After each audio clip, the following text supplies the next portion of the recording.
SIR নিয়ে ক্রমশই উত্তপ্ত হচ্ছে রাজ্য রাজনীতি। এরই মধ্যে একাধিক জায়গায় ভুয়ো ভোটারের হদিশ দিচ্ছেন শাসক ও বিরোধী সব রাজনৈতিক দল। তেমনি বিলকান্দা 2 গ্রাম পঞ্চায়েতের 217 নম্বর পার্ট এ শতাধিক মৃত ভোটারের হদিশ দিলেন বিজেপি নেতৃত্ব।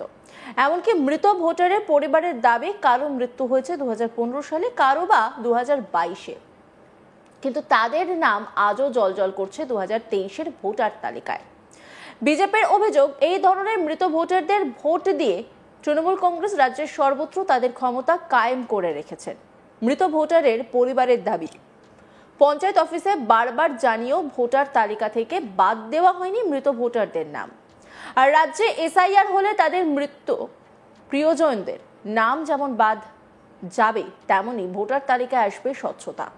হরিপদ মজুমদার স্থানীয় বাসিন্দা, তিনি কি বলছেন শুনবো। 3টে নাম আছে। 3টে নাম আছে, তার 3জনই মৃত। হ্যাঁ, মানে 2জন মৃত, 3জন। বড় ছেলের বউ আমার মা, আর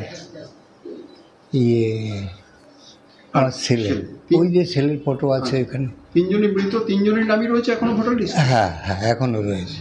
মানে কোনো উদ্যোগ নেওয়া হয়নি কাটার? না না, কেউ কিছু আসেও নি, বলেও নি আমাদের কিছু, ওইভাবেই রয়ে গেছে। যেটা দেখা যাচ্ছে যে 2015, যেটা আপনি বলছেন যে 2015 সালে আপনার পুত্রবধূ মারা গেছেন, তারপরে তো অনেক দিন হয়ে গেল, প্রায় 10 বছর। হ্যাঁ 10 বছর হয়ে, ছেলের বয়সে তো 20 বছর হয়ে গেছে।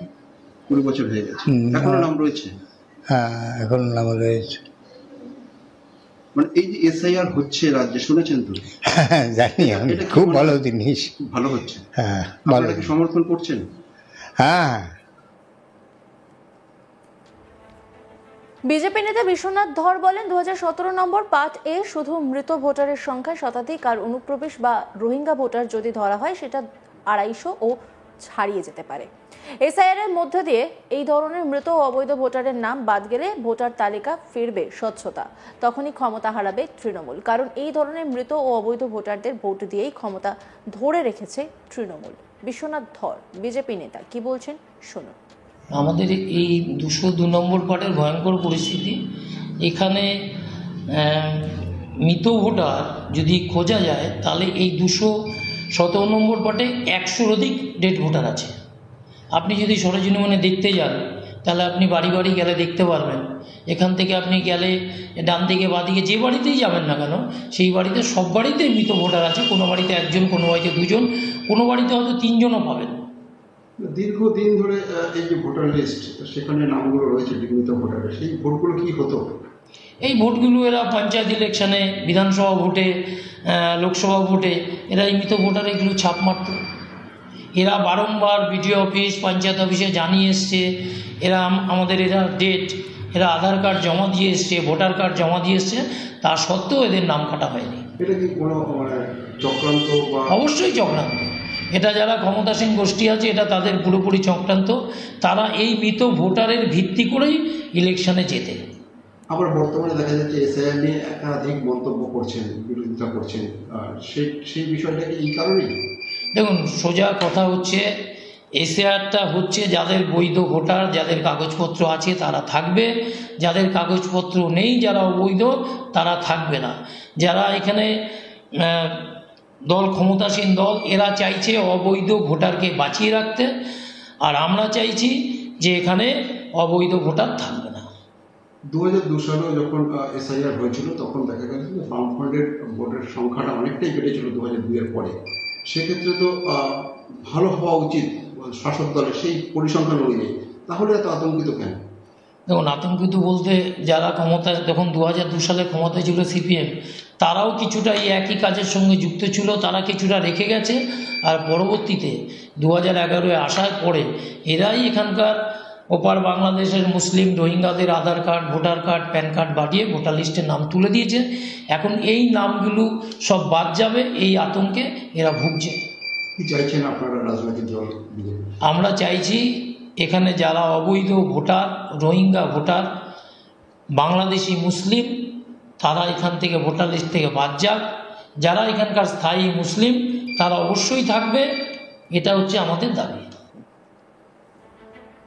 বিজেপির এই অভিযোগকে কার্যত অস্বীকার করে ব্যারাকপুর 2 নম্বর ব্লক সভাপতি প্রবীর রাজবংশী বলেন, বিজেপি মূর্খের স্বর্গে বাস করছেন, কারণ ভোটার তালিকার নাম কাটা না হলে মৃত ভোটারের মৃত্যুর শংসাপত্র দেওয়া হয় না। এটা হয়তো বিজেপি নেতৃত্বের জানা নেই। তারপরও যদি কোনো মতে ভোটারের নাম তালিকায় থাকে, সেটা একান্তই ভুলবশত। কি বলছেন প্রবীর রাজবংশী, শুনুন। এরা অ্যাকচুয়ালি প্রসিডিওরটা কিছু জানে না, আবেগের বসে পতাকা নিয়ে দৌড়ায় নির্বাচনের কদিন, নির্বাচন চলে গেলে ওদেরকে আর খুঁজে পাওয়া যায় না। এরা বোঝে না যে একটা মানুষ যতক্ষণ না তার ভোটার কার্ড স্যালেন্ডার না করে ততক্ষণ সে ডেথ সার্টিফিকেট পায় না। এই বিডিও অফিসে তার ভোটার কার্ড স্যালেন্ডার করবে, এখানে তার রেশন কার্ড স্যালেন্ডার করবে, তারপরে সে তার ডেথ সার্টিফিকেটটা পঞ্চায়েত থেকে পাবে। তাহলে আপনার কি মনে হয় যে এতগুলো মানুষ তার পরিবারের ডেথ সার্টিফিকেট কত কাজে লেগে আপনি জানেন? তারা এতগুলো পরিবারের মানুষ তার ডেথ সার্টিফিকেট ছাড়া তারা চলছে। এরা সারা জীবনেই অভিযোগ করা ছাড়া এদের কোনো রাস্তা নেই।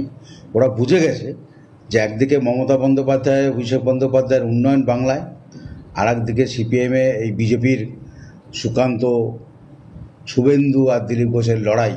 আগামী নির্বাচনে ফলাফল কী হতে পারে এটা বিজেপি আগেভাগে জেনে গেছে, তাই আজকে এই সমস্ত অভিযোগ করে বিভ্রান্ত করার চেষ্টা করছে। ওদেরকে একবার জিজ্ঞাসা করুন যে ওরা প্রসিডিউরটা জানে কি না। ভোটার কার্ড যতক্ষণ না সারেন্ডার করবে, রেশন কার্ড যতক্ষণ না সারেন্ডার করবে, ততক্ষণ সে তার ডেথ সার্টিফিকেটটা পায় না। এটা ওদের জানা উচিত। কিন্তু 2023-এর ভোটার লিস্টে সেই নামের তালিকা দেখা যাচ্ছে। আমি আপনাকে বলি, আমাদের ব্লকে কম বেশি প্রায় এই যে লাস্ট ভোটার কাজ হলো, এইটুকু 6টা পঞ্চায়েতের মধ্যে প্রায় 8,500-এর ওপরে ফর্ম জমা পড়েছে। ঠিক আছে, আমাদের সরকারি আধিকারিকরা সেগুলো সক্রিয়ভাবে কাজ করেছে। এবার মানুষ তো সবাই, দু একটা ভুল হতে পারে, পরবর্তীকালে যখন যেটা যেভাবে অভিযোগপত্রে জমা পড়েছে আমরা সেটা সেইভাবে রিকভারি করেছি। মানুষ যারা কাজ করে তাদেরই ভুল হয়, যারা সরকারি আধিকারিক তারা তো কেউ ভগবান না, ভুল হতে পারে, অসম্ভব কিছু নয়। কিন্তু তার মানে এই নয় যে আমরা ইচ্ছাকৃতভাবে শতাধিক মানুষের যারা আছে তাদের ভোটার কার্ড, আধার কার্ড রেখে দিয়ে সেই পরিবারগুলোকে আমরা হ্যারেস করবো যাতে তাদের ডেথ সার্টিফিকেট না পায়। বিলকান্দা 2 গ্রাম পঞ্চায়েতের 217 নম্বর পার্ট এ শতাধিক মৃত ভোটারের হদিশ দিলেন বিজেপি নেতৃত্ব। এমনকি মৃত ভোটারের পরিবারের দাবি কারো মৃত্যু হয়েছে 2015 সালে, কারো বা 2022-এ, কিন্তু তাদের নাম আজও জল করছে 2023-এর ভোটার তালিকায়। বিজেপির অভিযোগ, এই ধরনের মৃত ভোটারদের নাম ভোট দিয়ে তৃণমূল কংগ্রেস রাজ্যের সর্বত্র তাদের ক্ষমতা কায়েম করে রেখেছেন। মৃত ভোটারের পরিবারের দাবি, পঞ্চায়েত অফিসে বারবার জানিয়েও ভোটার তালিকা থেকে বাদ দেওয়া হয়নি মৃত ভোটারদের নাম। আর রাজ্যে এসআইআর হলে তাদের মৃত প্রিয়জনদের নাম যেমন বাদ যাবে, তেমনি ভোটার তালিকায় আসবে স্বচ্ছতা। হরিপদ মজুমদার কি বলেছেন, শুনুন। 3টে নাম আছে। 3টে নাম আছে, তার 3জনই মৃত। হ্যাঁ, মানে 2জন মৃত, 3জন। বড় ছেলের বউ আমার মা, আর আমার ছেলে, ওই যে ছেলের ফটো আছে এখানে। 3জনই মৃত, 3জনের নামই রয়েছে এখনো ভোটার লিস্ট। হ্যাঁ, এখনো রয়েছে। মানে কোনো উদ্যোগ নেওয়া হয়নি কাটার? না, কেউ কিছু আসেও নি, বলেও নি আমাদের কিছু, ওইভাবেই রয়ে গেছে। অন্যান্য খবরের আপডেটের জন্য অবশ্যই নজর রাখুন আজ তাক বাংলার ইউটিউব স্ট্রিমিংয়ে।